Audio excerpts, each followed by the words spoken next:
2012년 10월 새벽, 청주의 24시간 해장국집을 찾아온 직장인 2명. 이른 아침을 먹으려고 하는데 영업을 하는 건지 마는 건지 한참을 기다려도 직원이 주문받으러 올 생각을 안 합니다. 주방 안쪽에서 일하느라고 손님이 온 걸 모르나 싶은 마음에 여기저기 둘러보던 이들. 안쪽 방 한 구석에서 이불을 덮고 누워있는 종업원을 발견합니다. 흔들어서 깨워보려는 찰나에 이불 아래와 흰 벽의 혈흔을 보고 그대로 주저앉아 버리는데요. 새벽 시간, 이곳에 누가 왔다 간 걸까요? 오늘 사건연구소는 청주 해장국집 살인 사건을 따라가 봅니다. 아유, 사장님 여기 주문 좀 받으세요. 그런데 이 사장님이 나올 생각을 안 하세요. 그래서 이렇게 이른 새벽에 찾아왔던 이 직장인 두 분이 아유 어디 간 거야 하고 그렇게 딱 주방 쪽을 갔더니 야, 세상에 이런 일이 있었던 겁니다.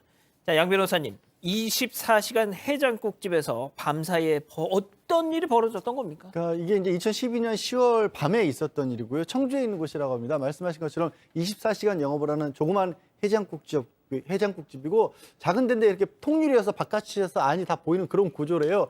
근데 직장인 2명이 이른 아침을 먹으려고 새벽 6시 가량에 가서 뭐 해장국 시키려고 하는데 아무래도 사람 뭐 사장님도 안 나오니까 이렇게 어디 계신가 하고 봤는데 왜 저런 작은 음식점들 같은 경우는 안에 또 살림방처럼 이렇게 휴게실처럼 쓰는 그런 그렇죠. 방이 있는 곳이 있잖아요. 예. 거기에 종업원이 누워 있는 것으로 보였다는 거예요. 그래서 아, 주무시나 피곤해서? 라고 가만히 보니까 바닥에 피가 흥건했다라는 거예요. 얼마나 또 놀랬겠습니까? 그래서 바로 경찰에 신고를 했는데 이 숨진 피해자 같은 경우는 62세 여성이고요. 그냥 저 해장국집 종업원이고 주변에 원한 관계도 없었던 사람이라고 합니다. 또 특이한 점이 방어원이 없었다라는 거예요. 그러니까 잠이 들어있는 새 그대로 공격을 당해서 목숨을 잃은 걸로 보이는 거죠. 그러니까 저항을 할 틈도 없이. 네. 그냥 저 누워서 자고 있는데 그냥 누군가가 흉기로 공격을 한 거였어요. 자, 누군가 방에 있는 종업원을 살해하고 달아난 것 같은데, 자, 그렇다면 그때 현장 상태는 어땠어요? 24시간 해장국집이라면 뭐 밤사이 손님들은 계속 왔다 갔다 했을 수도 있는데요. 네, 그랬을 수 있는데요. 일단 여기는 굉장히 좀 작은 규모의 통창 유리창이 있는 그런 해장국집이었다고 합니다. 그런데 뒷마당 쪽으로 빠지는 그 뒷문이 하나 있습니다. 그런데 이 뒷문은 굳게 잠겨 있었고요. 테이블이 하나 있었는데 여기에는 손님이 이 뭔가 밥을 먹은 그런 흔적이 있었습니다. 그러니까 미처 치우지 못한 거죠. 종업원이 한 명 있었는데. 그러니까 다시 말해서 이걸 보고 경찰이 추리한 내용인데요. 범인은 일단 당당하게 가게 문으로 들어왔다가 가게 문으로 빠져나간 사람입니다. 그리고 이 가게의 마지막 손님이었다. 이렇게 추리가 가능한 상황입니다. 당시 이 가게에 텔레비전도 켜져 있었고요. 또 피해자가 누워있던 곳에는 전기장판이 틀어져 있었습니다. 그러니까 다시 한번 이 상황을 좀 되돌려보자면 새벽 시간에 손님 한 명이 와서 종업원이 해장국을 내줬고 먹는 사이에 방에 들어가서 TV를 보면서 누워서 쉬고 있는데 그런 피해자를 뒤에서 급습했다. 이런 상황이 되겠죠. 아, 그렇군요. 자, 그런데 미처 치우지 못한 그 테이블 위에 어떤 흔적이 있었다. 자, 박 변호사님, 네. 보통 우리가요, 이 먹튀 사건 전해드리면서 요즘에 그런 말씀 많이 드렸잖아요. 그러니까 거기 있는 뭐 지문, 그렇죠. 그 또 뭐 어떻게 보면 뭐 침이나 이런 게 묻어 있으면 DNA, 네. 예, 그걸 하면 금방. 이때도 2012년입니다. DNA 기술들이 확실히 있기 때문에 사실은 뭘 먹고 갔던 손님이 마지막 용의자라면 DNA 찾기는 사실 어렵지가 않습니다. 그래서 아마 경찰 입장에서는 현장에서 DNA를 찾기 위해서 어떤 그릇이라든지 이런 것들을 받는 것 같은데 뭔가 음식을 먹은 흔적과 반찬의 흔적이 있었는데 놀랍게도 지금 나오고 있는데요. 뚝배기 같은 게 있으면 거기 떠먹기 때문에 DNA 침 같은 게 묻어 있을 수 있는데 뚝배기가 지금 없었고요. 도둑은 지금 나오고 있지만 공깃밥 그릇도 지금 찾을 수가 없습니다. 소주를 먹었던 것 같아요. 소주병도 없고요. 또 수조와 물소군이 있으면 그 안에 침이라든지 뭐 어떤 뭐 땀 같은 걸로 혹시나 또 가능한데 그런 담배꽁초 등등 모든 것을 찾아내기가 어려웠습니다. 남은 거는 그냥 먹다 남은 음식하고 그런 그릇 정도밖에 없고 거기서 DNA를 찾기가 좀 어려운 상황이었는데 하나 그래도 좀 또다시 좀 전 화면을 다시 보여주면 예, 다시 한번 좀 보죠. 뭐 하나가 지금 남아 있어요. 뭐요? 저쪽에 보이는데요. 깍두기를 먹다가 베어 문 흔적이 남은 게 있습니다. 이빨로 이제 치아 흔적이죠. 깍두기 나오죠. 깍두기를 이제 배에 먹은 그 자리가 남아있기 때문에 요거를 갖고 뭐 타액이 당연히 묻어 있을 수 있으니까 경찰은 DNA를 다행히도 채취할 수 있다고 판단했습니다. 왜 깍두기를 베어면 저건 또 치우지 않았던 걸까요? 어쨌든 저렇게 범행 현장이 식당이었다 보니까 자, 요즘 식당들 2012년이라고 하지만 그때도 CCTV는 달려 있었을 거 아닙니까? 예, 그렇습니다. 그 CCTV가 있어서 이제 이 CCTV를 중심으로 해서 경찰이 수사를 해 나가는데 그 CCTV를 보게 되니까 새벽 4시 51분에 한 손님이 들어오는 게 보였습니다. 그리고 이제 뼈 해장국 소주를 갖다 주문하고 카운터 서랍을 쓱 당겨보는 그 모습도 그대로 찍혔는데요. 한 1시간 반 정도 식사를 하니까 사실 이게 24시간이니까 이 종업원 같은 경우는 쉬러 들어갔던 거고 그 이후에 바지 주머니에서 조용히 장갑을 꺼내서 끼더니 흉기를 들고 들어가 가지고 종업원을 살해하고 이 거스름돈 모아두는 이 서랍에서 돈을 훔쳐서 빠져나가는 그 어떤 모습이 찍혔는데 예. 그 금액이 얼마냐 하면 20만 원밖에 안 됐다는 거예요. 하하. 결국은 이제 이 목적이 이거는 그 금전이었구나. 그리고 난 이후에 테이블 위에 있는 수저라든가 밥그릇, 술병, 잔반 등을 싹 다 그 비닐봉지를 하나 들고 와가지고 자기가 들고 왔는데 그 안에 이제 쓸어 담아서 나갔는데요. 실제로 그러면 왜 그러면 이 자기 그 치연이라든가 이 DNA가 묻은 저 깍두기를 갖다가 그대로 놔뒀는가 이게 아주 결정적이죠. 그래서 그 이후에 물수건으로도 싹 닦았는데 이건 사람을 살해하고 난 뒤에 이게 24시간이니까 바깥에 또 손님이 들어올 수 있잖아요. 예. 그러니까 아마 거기에서 경향이 없어서 그 결정적인 깍두기 조각을 갖다 놔둔 것 같은데 이 모습만 보게 된다면 우리가 현장에 증거를 남기지 않으려는 전과자의 소행이 확실한 것으로 그렇게 판단이 됩니다. 그렇죠. 아무리 뭐 진짜 이 비닐봉지를 가져와서 저렇게 뭐 흔적을 남기지 않게끔 다 쓸어 담을 정도의 이렇게 완전 범죄를 꿈꿨다면 이게 뭐 정말 처음 우발적으로 이렇게 범행 저지른 사람의 행동이라고 볼 수 있겠습니까? 분명 전적이 있었을 것인데 자 그렇게 테이블을 치웠어도 말씀드린 것처럼 깍두기에 이 치아의 흔적이 있었고 DNA가 당연히 묻어 있었고 CCTV로 지금 뭐 다 말씀드린 것처럼 그렇게 나왔는데 잡는 거 시간 문제 아니에요. 여기에 더해서 이제 또 지문이 남아있을 것을 사실 기대는 했습니다. 왜냐하면 범행 직전에 장갑을 꼈으니까요. 집기들은 챙겼어도 이렇게 저렇게 만진 테이블이나 서랍들은 남아있을 거잖아요. 그런데 이 사람이 서랍 열어볼 때도 이렇게 손끝만 사용해서 이렇게 잡은 겁니다. 그러니까 모든 물건들을 손끝을 써서 만졌기 때문에 지문이 하나도 남지를 않았던 겁니다. 이 심지어는요, TV 채널도 돌렸습니다, 이 사람이. 그런데 그때도 이렇게 손끝을 이용해서 누른 바람에 그곳에도 지문이 남지 않았습니다. 그리고 문 열고 들어올 때도 아마 손잡이를 잡고 들어왔을 텐데 그때도 이렇게 소매를 늘려서요, 손을 덮은 다음에 문을 열고 들어왔습니다. 이 때문에 문에도 지문이 남지 않았고요. DNA가 있긴 하지만요, 이게 비교할 만한 데이터가 있을 때 누군지를 특정할 수 있는 거기 때문에 DNA가 있다는 사실만으로는 범인을 못 잡는 상황입니다. 그래서 이 CCTV 이동 경로를 역추적해 보려고 했습니다. 그런데 또 당일에 하필 비가 왔습니다. 그래서 화면 식별이 잘 안 됐고요. 유일하게 아주 희미하게 잡힌 모습이 있었는데 이 남성이 자전거를 타고 왔구나 정도만 알아볼 수 있는 정도였습니다. 이날도 가랑비가 사실 적게 오다 많이 오다를 반복했는데 그러니까 그 자전거 탄 모습으로 추정할 수 있는 부분은 아마도 인근에 사는 주민이어서 비가 적게 올 때 자전거를 타고 후다닥 왔다는 그런 정도구나라는 정도만 추정할 수 있었던 겁니다. 결국 사건 이틀 만에 공개 수배로 전환을 하게 되는데요. 이 정도면 경찰로서는 상당히 빠른 판단을 내린 겁니다. 자, 정말 자 지금 보고 계시는 게 당시 배포됐던 수배 전단인데요. 자전거를 타고 다니는 인근 남성이었습니다.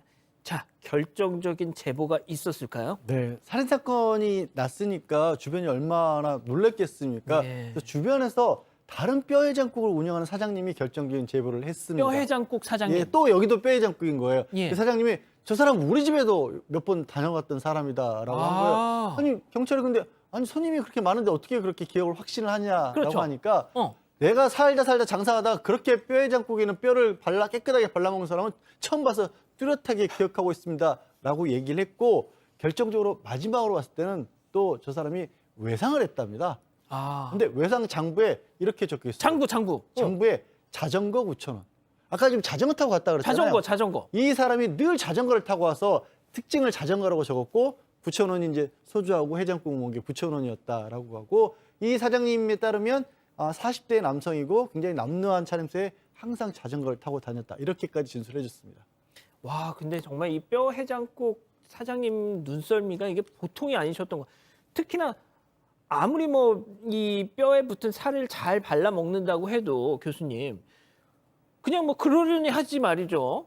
저 사람 야 이렇게 딱 기억을 하신다는 게 말이죠. 글쎄 그분이 이제 그 장사를 하시면서 아주 좀 특이한 사람으로 인식을 한 것 같은데 그렇다 하더라도 우리는 이제 이 과학적인 증거를 그 기초로 해서 범인을 검거할 수밖에 없는데 이 DNA 아까 이게 확보가 됐지 않습니까? 예. DNA 결과가 나왔는데 만약에 용의자가 뭐 DNA 자신의 DNA를 국가에다가 이렇게 뭔가 제출을 해가지고 대조를 할 수 있으면은 뭔가 금방 잡을 수가 있는데요. 실제로 이제 일치하는 사람이 없었어요. 그런데 이 YSTR 기법이라고 하는 것이 뭐냐면 이게 염색체 분석인데요. 이 성씨 분석을 하는 거예요. 성씨라는 게 이 김씨냐, 박씨냐, 이씨냐 이런 건데 그것은 뭐냐면 이 남성만을 통해서 유전되는 Y 염색체를 통해서 이 성씨를 가늠할 수 있다라고 하는 그런 장점이 있다는 거죠. 우리나라 같은 경우는 아버지의 성을 갖다가 그대로 이어받지 않습니까? 그렇게 해가지고 그 나온 사람이 박씨, 김씨, 이씨면은 정말 대한민국에 많을 거 아닙니까? 그렇죠, 그렇죠. 그런데 현씨로 나타났습니다. 예. 희성 아닙니까? 희성이죠. 예. 그래서 이제 자전거를 타고 다니면서 뼈를 깨끗하게 발라먹는 현씨. 그 사람이 와. 적어도 이 범인의 확실한 사람이다라고 이제 범주가 조금 이렇게 좁아지는 그런 결정적인 계기가 됩니다. 아니 근데 뭐 지금 이 방송을 보고 계시는 현시성을 가지신 분들은 좀 불쾌하실 수 있는데 자 아무튼 당시엔 말이죠. 자전거를 타고 다니는 현씨다. 야, 이 정말 뭐니까 YSTR 기법. 이거 정말 자 그렇다면 그렇죠. 확 좁혀지지 않습니까? 많이 줄어들죠. 뭐 박씨, 김씨면 안 돼요. 예. 현씨라는 게 엄청 큰 거죠, 사실은. 근데 이제 여기서 또 결정적인 제보가 한 통 더 나고 옵니다. 또 미용실에서 이 사람의 눈매나 입 모양 비슷한 사람을 봤다. 귀 모양 비슷한 사람 봤다라고 한 사람이 있었고요. 이 얘기를 이제 PC방 하는 남편하고 얘기를 했다고 그래요. 이 제보 전달을 보고. 그 남편이 그 손님 누군지 안다. 이 사람 PC방에 10시간씩 죽치고 산다. 명절에 어디 안 내려가더라. 라고 했는데 그래서 이 사람 좀 이상하다 싶어서 정보를 좀 확인해 보니까 놀랍게도 성이 현씨였던 겁니다. 와, 저 지금 소름. 와. 오. 아니, 양 변호사님, 아까 그 뼈 해장국 사장님. 네. 뭐 이렇게 그냥 잘 이렇게 확 발라 먹는다.